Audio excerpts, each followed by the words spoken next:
장사하자, 장사하자, 장사하자, 먹고 살자. 오늘도 방실방실 밝은 대한민국의 하늘. 웃음 가득 행복 가득, 여기는 야암상가 시장입니다. 저는 보이는 라디오 DJ 우정호입니다. 아무것도 보이지 않는 어두움 속에서 지푸라기라도 잡고 싶습니다.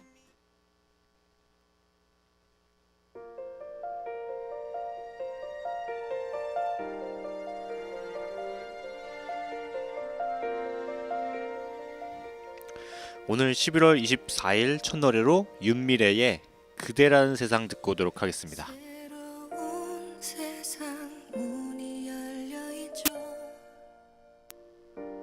그대 안에 있네요.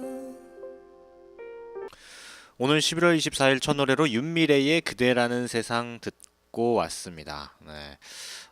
제가 며칠 전에 요즘에 날씨가 조금 추워지다가 다시 좀 괜찮아졌다라고 말씀을 드렸는데, 오늘 갑자기 또 날씨가 훅 추워졌어요. 네. 어제 밤부터라고 해야 되나? 네. 어제 밤부터 날씨가 훅 추워졌습니다. 네. 제가 어제 잠을 자다가 새벽에 일어나가지고, 제가 보일러를 안 틀고 자거든요. 네. 갑자기 컴퓨터가 안 돼가지고. 네. 어쨌거나 환경을 내세운, 네, 버락 오바마 정부는 굉장히 좀 곤혹스러운 처지가 됐었죠. 전임이었던 조지 부시 행정부를 궁지에 몰아간 허리케인 카트리나 사태에 빗대가지고 5.1 카트리나라는 말까지 나왔었어요. 그 해에 6월부터 민형사 재판 절차가 시작됐는데 법적 절차는 아직도 끝나지 않았습니다. 네. 2012년 11월 BP는 형사재판에서 45억 달러를 지불하기로 합의했는데, 지난 해에 뉴올리언스 지방법원이 BP의 포괄적인 부주의를 인정한 판결을 했습니다. 법원은 BP가 작업의 위험성을 알면서도 고의적으로 무시하는 등 총체적인 태만을 저질렀다라고 판결했는데, 칼 바비어 판사는 153쪽에 이르는 판결문에서 사고가 유정의 안전보다는 시간과 돈을 절약하겠다는 욕심을 우선시한 결과였다고 지적했다고 합니다. 네. 항상 이런 거 보면은, 사실 욕심이 앞서면은 엄청난 사고가 일어나요. 네, 사건이 일어납니다. 그래서 항상 욕심이란 거를 좀 조심해야 되고 경계해야 되는 건 마땅한 일이에요. 사상 최악의 기름 유출 사고를 일으킨 기업에 사상 최대의 징벌적 벌금을 부과하는 판결이 나오니까 미국 언론들은 환경법의 역사에 이정표가 되는 재판이라고 환영했어요. 그런데 이걸로 끝이 아닙니다. 정확한 기름 유출량과 최종적인 벌금 액수를 놓고 재판이 계속되고 있어요. 네. 미국 청정수질법에 따르면 단순 태만이 아닌 총체적인 태만일 경우에 벌금이 4배로 뛰어오르거든요. 그러면은 BP는 180억 달러의 추가 벌금을 낼 수도 있는 거예요. 영국 BBC에 따르면 BP가 이제 루이지나 판결 이전까지 사고 수습과 피해 보상 등에 썼거나 지불하기로 한 금액이 430억 달러에 이른다고 하는데, 여기에다가 최대 180억 달러가 추가로 이제 벌금이 합쳐지면은 BP는 총 610억 달러를 쓰는 거거든요. 610억 달러를 우리나라 돈으로 이제 환산하면은 한 62조 5천억 정도 됩니다. 이게 네, 어마어마한 돈이죠. 네. 이 사고와 관련해서 지금까지 제기된 소송만 해도 36개국에서 94만 7천 건이 넘어요. 그러니까 이제 멕시코만이니까 미국, 멕시코, 쿠바 이런 여러 가지 거의 카리브해 그쪽이잖아요. 그러니까 여러 나라가 섞여 있거든요. 그래가지고 이 소송이 여러 나라에서 한꺼번에 다 온 거예요. 그러니까 이제 94만 7천 건이 넘어가는 거지. 네. 그리고 이제 사고 현장에서 기름 제거 작업을 하던 그 했던 노동자가 BP를 상대로 또 건강상의 피해를 입었다고 소송을 제기했어요. 또 내가 이거 기름 제거하다가 내 몸이 안 좋아졌다. 당신들 사고 때문에 이런 거니까 피해 보상을 해라. 뭐 이런 식으로 이제 소송을 걸었습니다. 네, 야, 하여튼 뭐 그래가지고 이게 아직 그 판결이 나오지는 않았는데 계속해서 이제 소송이 계속되고 있거든요. 제 생각에는 그냥 거의 종신형이다 그냥. 네, 종신형을 가야 돼 그냥. 네, 돈은 아무래도 이건 어쩔 수가 없어요. 네. 근데 사실 뭐 이런 벌금이나 이런 건 뭐 어떻게 내거나 뭐 이렇게 징역살이를 하면 돼. 근데 환경은 그게 아니거든요. 이게 기름 저번 예전에 우리나라 태안 사고처럼 그렇게 기름이 이제 한번 쫙 뿌리면은 정말 오랫동안 그게 있어요. 계속 그 뭐 닦는 비용도 그 기름 없애는 비용도 있죠. 그리고 인력인 어떤 시간도 있죠. 여러 가지 좀 문제가 있거든요. 그런 걸 생각하면은 진짜 환경을 다시 한번 좀 사랑을 하는, 네, 보호하는 그런 생각을 가져야 되지 않나 싶습니다. 그럼 이쯤에서 노래 한번 듣고 계속해서 이 우수다 환경재앙의 역사에 대한 이야기를 해드릴까 합니다. 이담의 수신 듣고 오도록 하겠습니다.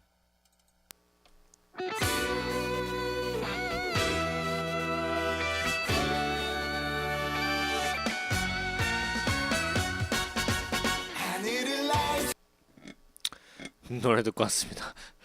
이담의 수호신 듣고 왔습니다. 지금 보이는 라디오 1부 우수다 환경재앙의 역사에 대한 이야기를 하고 있습니다. 네. 2011년 3월 11일 동일본 대지진이 일어났었죠. 쓰나미로 센다이 등지에서 엄청난 피해가 났는데 두고두고 지속될 재앙이 벌어진 곳은 도쿄 동북쪽의 후쿠시마였습니다. 도쿄전력이 운영하고 있던 후쿠시마 제1원전에서 방사성 물질이 유출된 거죠. 원자로 노심 폭발은 간신히 피했지만 이 일대는 사람이 머물 수 없는 지역이 돼버렸습니다. 주변에 자란 그 채소와 쌀, 수돗물, 근처 축산 농가에서 키운 쇠고기, 주변 해안의 해산물 방사능 오염이 잇따라 보고됐는데 사고 자체도 굉장히 좀 컸지만 그 뒤처리가 그러니까 일본 정부의 대응 태도가 더 문제였던 거예요. 사고 뒤에 벌어진 일련의 일들을 살펴보면은 일본 정부는 2011년 12월에 사고가 수습됐다고 판단할 수 있다라고 밝혔고 그 이후에도 안심시키기에 급급했거든요. 물밑으로 가라앉은 듯했던 후쿠시마 원전 방사능 누출이 수습 불능 상태로 가고 있었다는 사실이 확인된 것은 2013년에 이르러서였습니다. 먼저 방사능 누출에 의한 건강 위협이 현실로 나타나게 된 거예요. 후쿠시마 청소년 22만 6천 명 가운데 26명이 갑상샘 암에 걸린 겁니다. 네. 그리고 33명이 암 의심 상태가 된 거예요. 그러니까 10만 명당 11.5명이 암에 걸린 겁니다. 네. 이거는 옛날에 그 원전 사고 최악의 사고라고 했던 체르노빌 원전 사고를 넘어선 수치거든요, 이게. 물론 당국은 원전 사고와 청소년 갑상샘 암을 직접 연결할 근거는 없다라고 주장을 했는데 과연 이게 연결고리가 없을까요?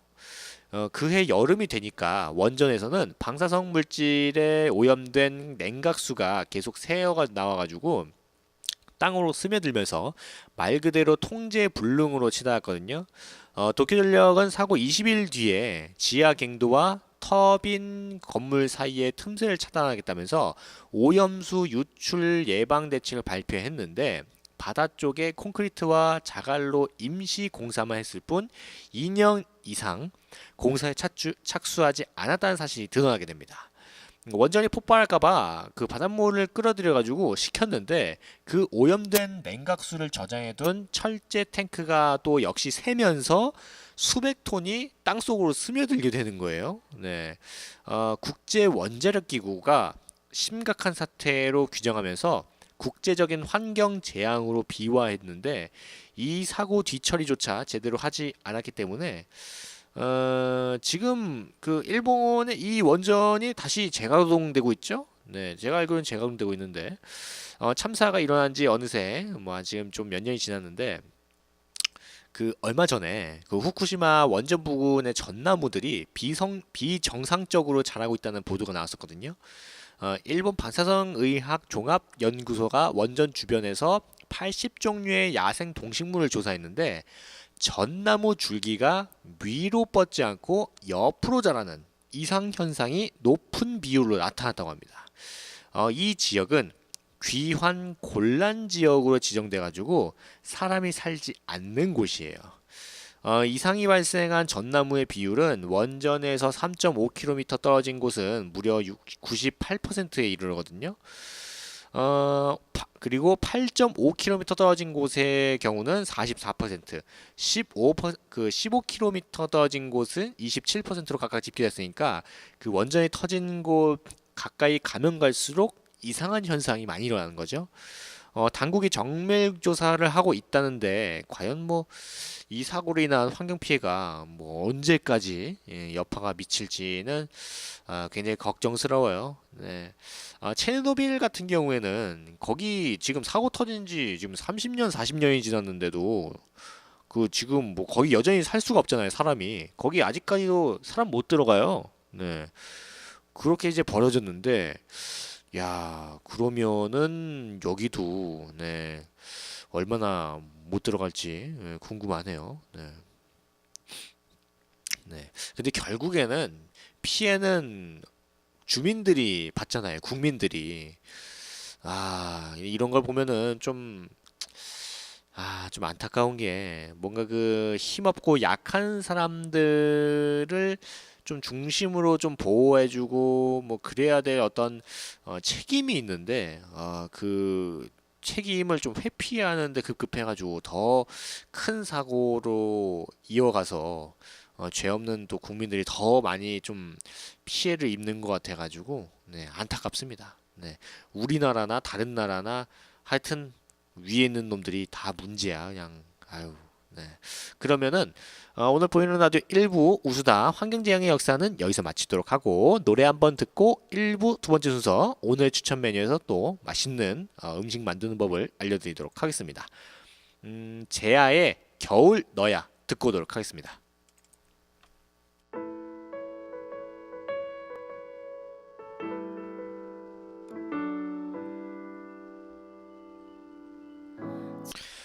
네, 지하의 겨울 너야 듣고 왔습니다.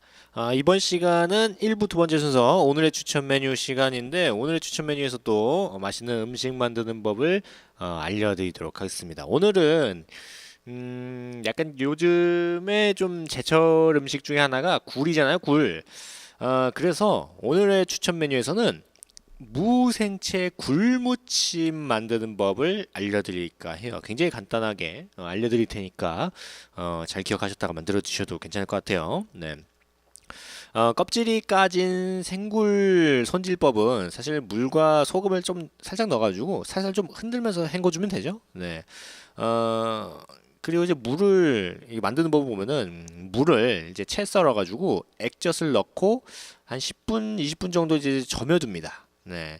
그리고 이제 물기를 쫙 빼고 고춧가루, 뭐 굵은 고춧가루, 그리고 뭐야 이거? 네. 그 다진 마늘, 식초, 설탕, 대파를 넣고 이제 버무려줘요. 네. 그리고 이 버무려준 거에다가 양념장을 넉넉하게 넣고 무생채에 굴을 넣고 싹 다 싹 다 그 버무리면은 끝나죠. 네. 여기다가 이제 참기름을 살짝 넣고 통깨도 살살 착착착착 뿌리면은 완성이 되는데 만드는 법이 은근히 좀 쉽잖아요, 이게. 네.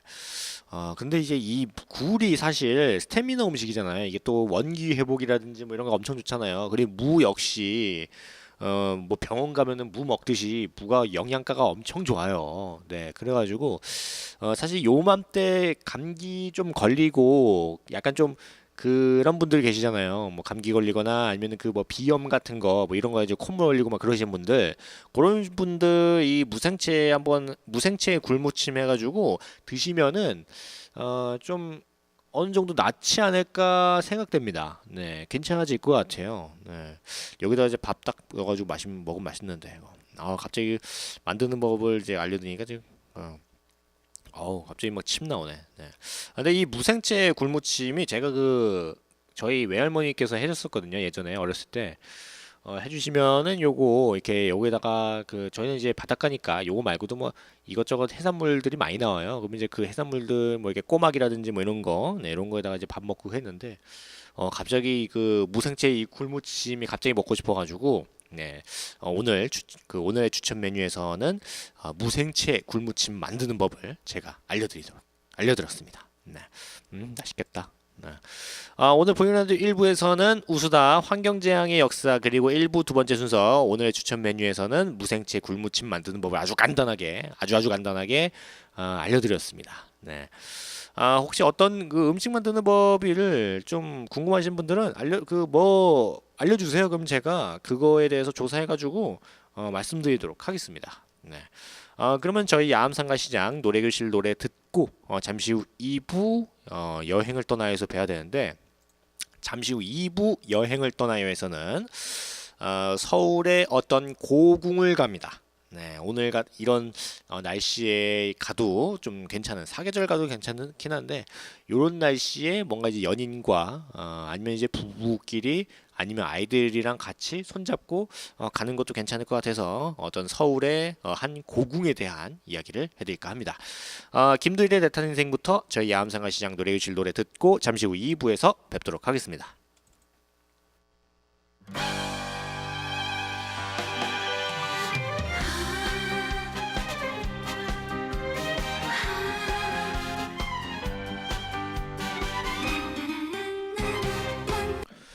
노래 듣고 왔습니다. 저희 야암상가시장 노래교실 노래를 듣고 왔습니다. 김두일의 내 탄 인생, 윤수연의 꽃길, 이준영의 우리끼리, 홍진영의 사랑이 좋아, 이장현 철수씨, 성타의 꽃이 필 거야, 김국환의 달래강, 윤신의 인생이란까지 저희 야암상가시장 노래교실 노래를 듣고 왔습니다.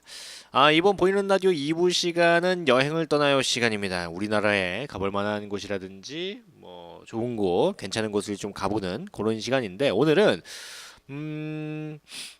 조선왕조실록 태조 4년 10월 7일에 정도전이 어떠한 궁궐에 이름을 지으면서 이렇게 이야기를 합니다. 안일한 것을 경계하며 공경하고 두려워하는 마음을 두고서 황극의 복을 누리시면 성자 신손이 계승되어 천만대를 전하리이다 라고 했는데 오늘 보이는 라디오 2부 여행을 떠나요에선 우리나라 어떤 최고의 궁궐 중에 하나라고 할 수 있는 경복궁에 대한 이야기를 해드릴까 합니다. 이 경복궁은 이제 서울특별시에 있는 조선시대의 궁궐 중에 하나고 조선의 정궁이기도 하죠. 사적 117호로 지정되어 있고 서울특별시 종로구 세종로에 있습니다. 네, 조선의 법궁이죠. 네. 태조 이성계가 조선을 건국하고 한양 천도를 단행하면서 가장 먼저 지은 궁궐이 바로 이 경복궁이에요. 이름을 지은 이는 정도전인데 이미 술에 취하고 이미 덕에 배불렀어라 이미시여 만년 동안 큰 복을 누리소서에서 끝에 경복을 딴 것으로 큰 복이라는 뜻입니다. 네. 이건 이제 그 잔치의 끝에 천자에게 바치는 노래였는데 이 정도전이 술 먹다가 이제 조선을 건국했으니 얼마나 기뻐요. 그래가지고 정도전이랑 이성계랑 뭐 이게 그 신하들이 있겠죠. 다 모여가지고 이제 그 연애를 했는데 그 연애할 때 그 태조 이성계가 좀 많이 취한 거예요. 그래가지고 그 정도전한테 경은 이번에 새로 지은 궁궐의 이름을 지어서 우리 왕조가 만대까지 빛나도록 하라라는 명을 내리니까 즉석에서 일어나가지고 궁 이름을 지었다고 합니다. 네, 그냥 막 지은 거네 얘네. 네, 그뿐만 아니라 경복궁의 주요 정각들의 이름을 붙인 것 역시 다 정도전이에요.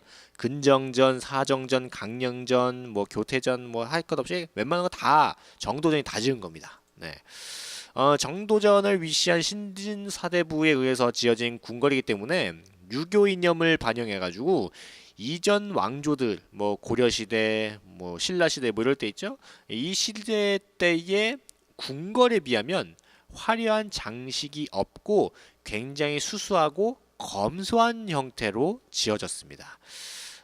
사실 임진왜란 전까지만 하더라도 왕이 자주 머물지는 않았어요. 왜냐면은 그 왕자의 난 때문에 그 저거 뭐야 누구냐 저거 그 이제 그 이방원 아저씨가 이제 자기 형제들 다 죽인 뭐 그거 있죠. 네, 왕자의 난 이후에 경복궁에 이제 재수가 옴붙었다고 좀 약간 그런 느낌이 좀 들어가지고 창덕궁을 지은 태종 이래로 주로 창덕궁에서 살았지 경복궁은 뭐 잘 쓰지도 않았어요. 네, 정말 가끔 뭐 사신 접대용이나 뭐 그럴 때 가끔 뭐 이렇게 쓰긴 했는데 그 이후에는 뭐 잘 안 썼습니다.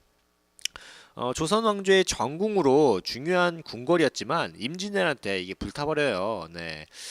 그래서 이제 그 자리만 출입 금지로 묶인 채로 한 200년 정도 재건되지 못하다가 흥선대원군 아저씨가 네, 드디어 이제 재건하기 시작해가지고 지금까지 전해오고 있죠. 네.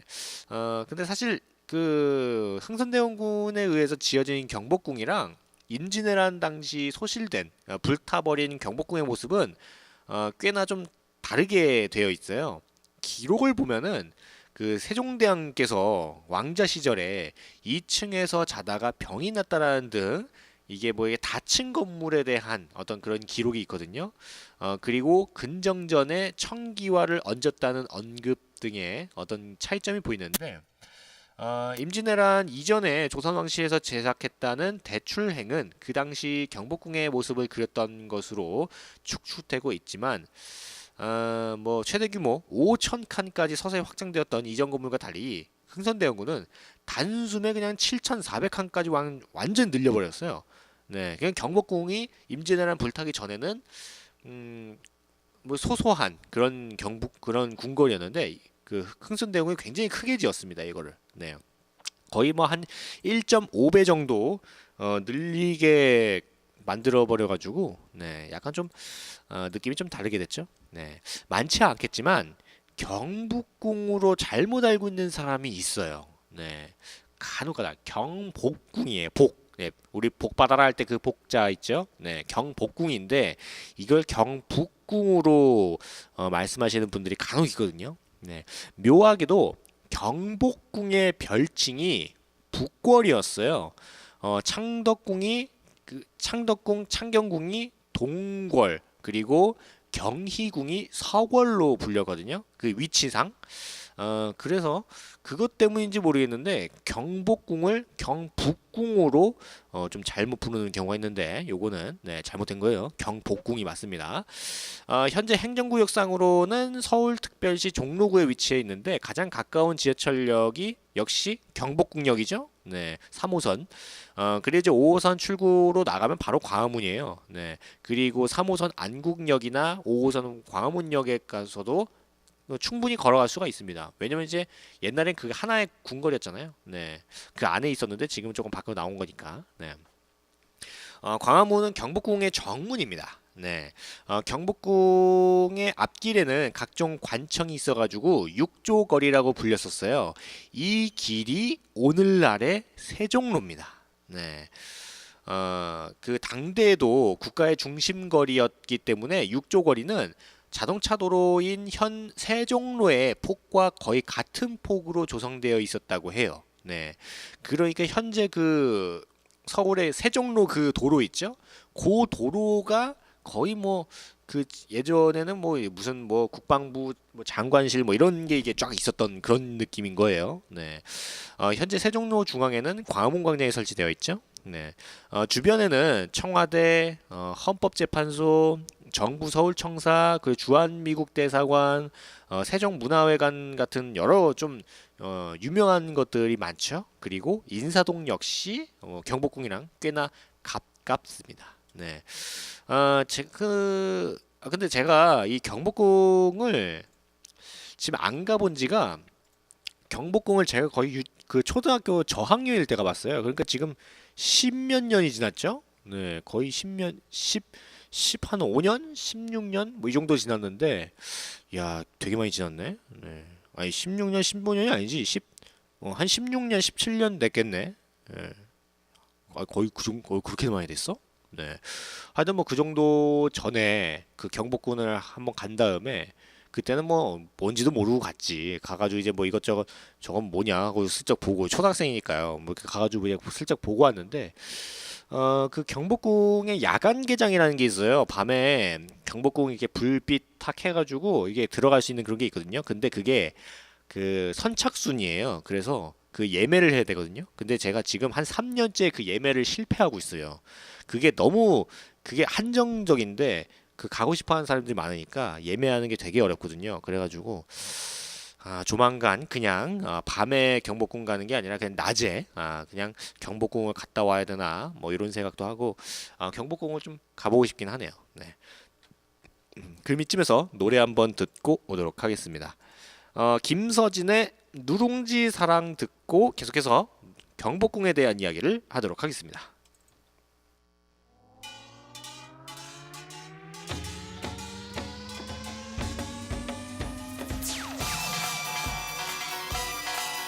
노래 듣고 왔습니다. 김서진의 누룽지 사랑 듣고 왔습니다. 지금 보이는 라디오 2부 여행을 떠나요. 경복궁에 대한 이야기를 하고 있습니다. 네. 이게 이제 이 경복궁이 무학대사가 궁궐터를 잡고 있을 때 처음에는 사실 경계 그 청계천이랑 그 왕십리가 합류하는 부근의 터를 잡으려고 했어요. 지금 그 터가 원래는 이제 한양대학교가 지금 있는 곳인 그곳인데 근데 이제 여기에 잡으려고 하다가 지나가던 노인이 이 무학 같은 소야라고 이야기하는 바람에 이게 충격을 받았는지 무학이 그러면은 여기가 아니라 뭐 좋은 터가 있나요? 라고 물어봤는데 여기서 십리를 더 가면은 좋은 곳이 있대요. 그래가지고 그래? 그래가지고 이제 무학대사가 십리를 더 가서 처음 터가 됐던 곳이 바로 왕십리입니다. 네, 그래가지고 왕십리인 거예요, 이름이. 네. 오, 그렇구나. 근데 이 처음 터가 이 왕십리인데 이 왕십리보다 지금 현재의 이 경복궁 터가 조금 더 좋다고 그래가지고 그 경복궁 터로 지었다고 하네요. 그리고 이제 풍수를 고려해서 지은 것은 유명한데 그 무학대사와 정도전 모두 수도로 한양을 지목했지만 무학대사는 동향을, 정도전은 남향을 주장했거든요. 정도전의 뜻대로 이어지니까 무학대사가 두 가지 예언을 이제 한 것이 유명한데 뭐 그거는 뭐 나중에 알려드리도록 하겠습니다. 네, 어쨌거나 이제 이 한양성을 쌓을 때 어떤 바위를 성 안에 넣느냐 마느냐 하는 걸로 이제 정도전이랑 무학대사가 좀 싸운 적이 있어요. 그게 풍수지리상 그 바위가 성 안에 들어가면은 유교가 흥하고 바깥에 나오면은 불교가 흥한다는 말이 있었는데 그 두 사람의 의견이 워낙 좀 강해가지고 결정을 못 내리다가 눈이 바위를 성곽 안에 포함하는 둘레를 그리며 쌓았고 무학대사는 불교가 이번 왕조에서 힘을 쓰지 못하는 것이 하늘의 뜻이구나 해가지고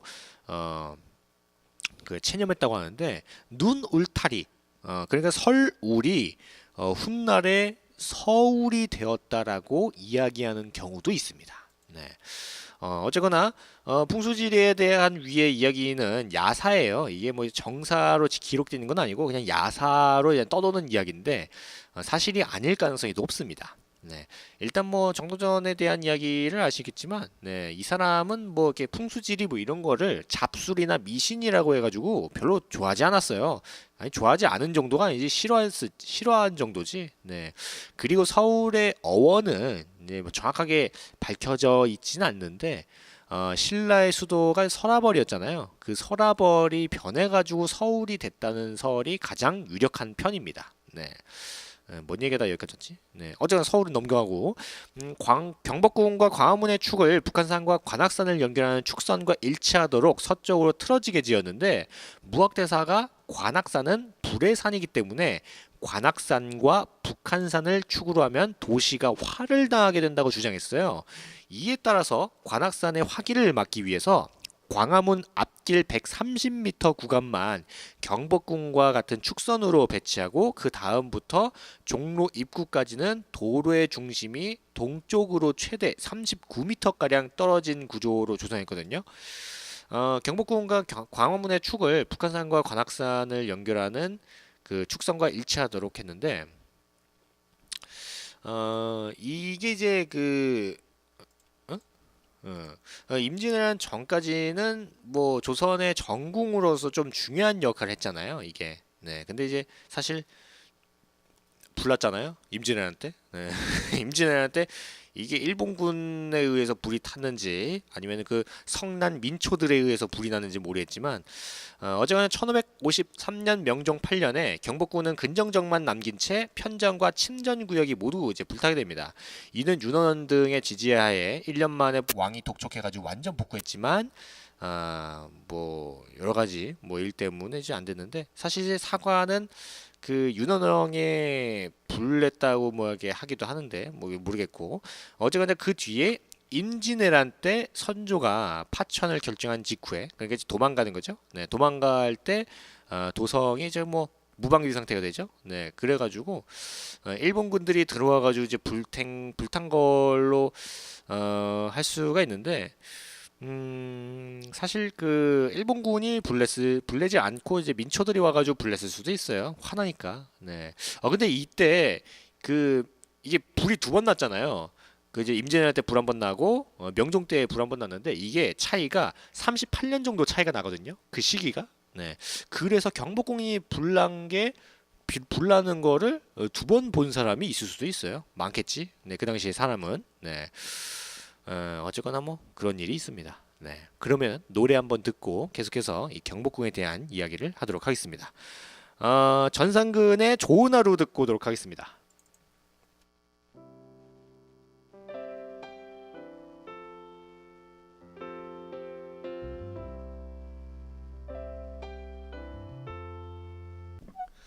노래 듣고 왔습니다. 네.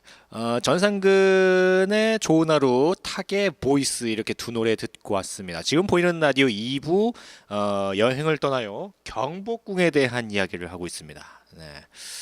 그러니까 이제 그 임진왜란 당시에 이제 경복궁이 이제 불타잖아요. 이제 그래가지고 이제 조선왕조실록의 그 선조실록을 보면은 선조가 이제 파천 그러니까 도망가니까 군중들이 얼마나 화가 나요. 그래가지고 이제 궁성이랑 뭐 이런 데 와가지고 이제 불 지르고 뭐 약탈하고 뭐 그런 게 있는데 이게 이제 그전의 정설이었거든요. 네. 근데 다만 이 기록에도 개연성은 충분하지만 의구점이 좀 있습니다.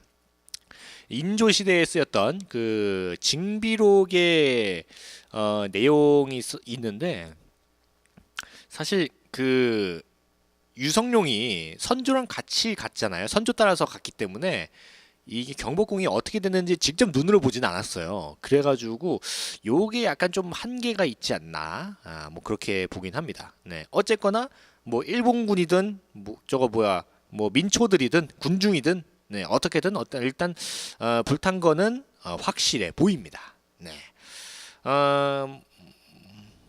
하여튼 뭐 그렇습니다. 네. 그래서 임진왜란 다음에 선조가 이제 돌아오잖아요. 네. 그래서 이제 월산대군의 사절을 정릉행군으로 이제 개칭하고 임시처소로 쓰면서 경복궁을 놔두고 창덕궁부터 우선 중건했거든요. 네.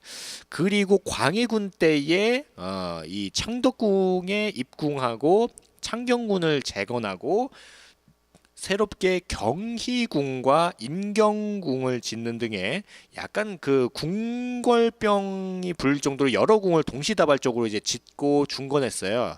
아무래도 이제 그때 불타고 막 그랬으니까 궁궐을 다시 짓긴 했어야 되는데 이거는 거의 뭐 약간 배보다 배꼽이 더 큰 것 같은 느낌이랄까. 네. 하여튼 뭐 근데 되게 특이하게 경복궁은 끝내 중건되지 않았습니다. 네. 경복궁은 조선 후기 내내 중건되지 못하다가 궁궐터는 그냥 일반인 출입 금지 지역으로 그냥 쫙 묶어놓고 한 200여 년 동안 벌판으로 그냥 방치해뒀어요. 네. 그거를 이제 1867년에 흥선대원군이 중건을 하게 되면서 이게 재건이 된 거죠. 네. 애초에 처음 창건된 경복궁은 390칸 정도로 비교적 좀 아담한 규모였어요. 네, 어떤 실용적인 느낌이랄까? 그런데 중종 때에 불이 나서 전부 이제 일부 전각을 태우는 바람에 명종 때에 재건을 하고 했지만 아시다시피 이제 임진왜란 때 이제 불났죠. 네, 다 타버리고 이제 허허벌판이 되면서 냅뒀다가 그 이후들이 좀 아쉬워하긴 하지만 이렇게 손을 뭐 이렇게 잘 대진 않았던 네, 그런 데였다가 흥선대원군이 중건을 했어요. 근데 이제 문제가 흥선대원군이 이제 이 경복궁을 재건하는데 너무 크게 지어버린 거예요. 네. 임진왜란 이전의 경복궁의 규모가 아무리 크게 봐도 5천 칸 정도 되는데 그 흥성대원군 때 지어진 경복궁은 1,700칸. 그러니까 1.5배 이상 커진 거예요. 그러니까 뭐 사실상 확장 그 이제 재건하면서 확장 공사까지 더하는 이걸 이제 사람 얼굴로 비하면은 이제 누가 때려가지고 코가 이제 부러졌는데 코를 이제 다시 이제 치료를 하면서 성형 수술까지 하는 그런 느낌이랄까? 네, 약간 뭐 그런 느낌이에요. 네.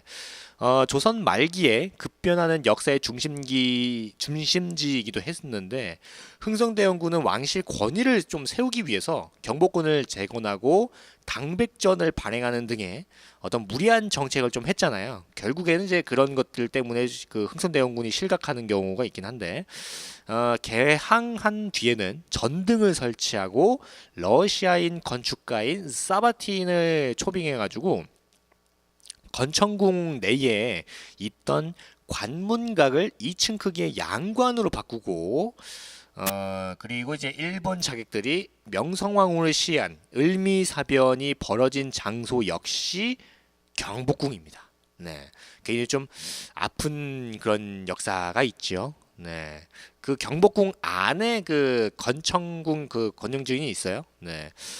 경술국치 이후에 일장기가 근정전에 걸린 것으로 알려진 바도 있지만 엄밀히 말해서는 이는 사실이 아닙니다. 네, 뭐 물론 이제 걸려졌을 수도 있겠죠. 하지만 걸려 안 걸렸을 것 같은데. 네. 아마 네 이런 이야기들은 제가 다음 시간에 여행을 떠나요에서 또 자세하게 알려드리도록 하겠습니다. 이게 경복궁행이 우리나라에서 좀 그 큰 규모의 어떤 의미 있는 궁궐이다 보니까 이야기가 좀 많아요. 그래서 다음 주 여행을 떠나요에서도 경복궁에 대한 이야기를 해드리도록 하겠습니다.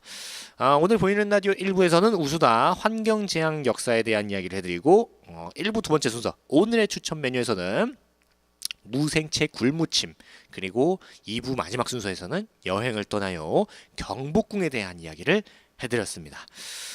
또 이렇게 좀 또 해드렸는데 뭐 되게 재밌게 잘 들으셨는지 모르겠어요. 네, 바람이 많이 부네. 네. 여기서도 이게 바람이 부는 게 보이네요. 네. 날씨가 갈수록 좀 추워지는데 내복 좀 입으시고 옷 좀 따뜻하게 입으셔가지고 감기에 안 걸리게 좀 옷 좀 단단하게 여미면 좋을 것 같아요. 네. 이쯤에서 저는 슬쩍 또 물러나야 될 것 같긴 한데 2%에 땡겨 들으면서 저는 슬쩍 또 물러나도록 하겠습니다. 저는 야암상가 시장 보이는 라디오 DJ 우정호였고요. 오늘도 즐거운 하루 행복한 하루 되시고 감기 조심하시고 저는 내일 다시 찾아오도록 하겠습니다. 감사합니다. 아름다운 그녀가 어쩌나 내 가슴에